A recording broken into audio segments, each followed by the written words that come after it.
bạn bóng ôn chơi kết mơ thà về xong mà bạn bị về ngày muốn được nhưng tôi tin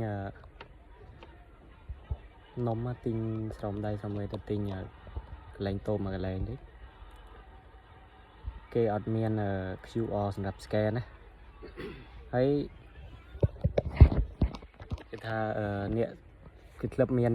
គេឲ្យសួរគេមុនគេថាមុននឹងទិញគេត្រូវសួរគេមុនអីចាយ៉ាងđấyមិនក៏មិនធ្វើប៉ាយដាក់បើយើងចុះហើយ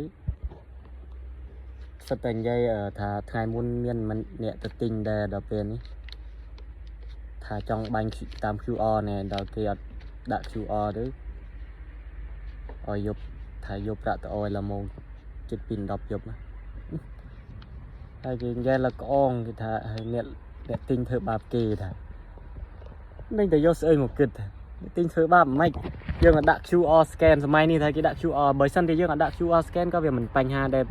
តែនិយាយមកលើដូចជាខ្លួនឯងហ្នឹងអាគេខំជួយទិញសោះ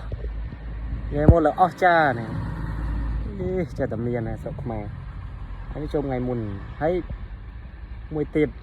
តាខ្ទង់14 15ឆ្នាំមុនខ្ញុំធ្លាប់ទៅធ្វើប៉ាសពតនៅភ្នំពេញទៅធ្វើជិះឡានក្រុងហើយមានអាណានោះជិះឡានក្រុង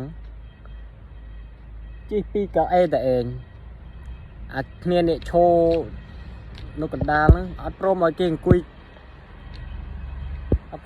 យផងទេគេអង្គុយមិនបានខឹងគេយកពីកៅអីតែឯងហើយនិយាយមកថាដូចមឹសសៃសាត់តែមនុស្សនោះវាជាទេប៉ុន្តែមិនយល់ថាមិនបានវាអាត្មានិយមដល់ណាពោះចិត្តហ្មងចង់តែដំបងដាក់ទល់ដាក់មនុស្សខ្មែរដល់កចឹងមានប៉ុណ្ណឹងឯងបងប្អូនជួយពិចារណាហើយខមមិនទាំងអស់គ្នាបាទអរគុណ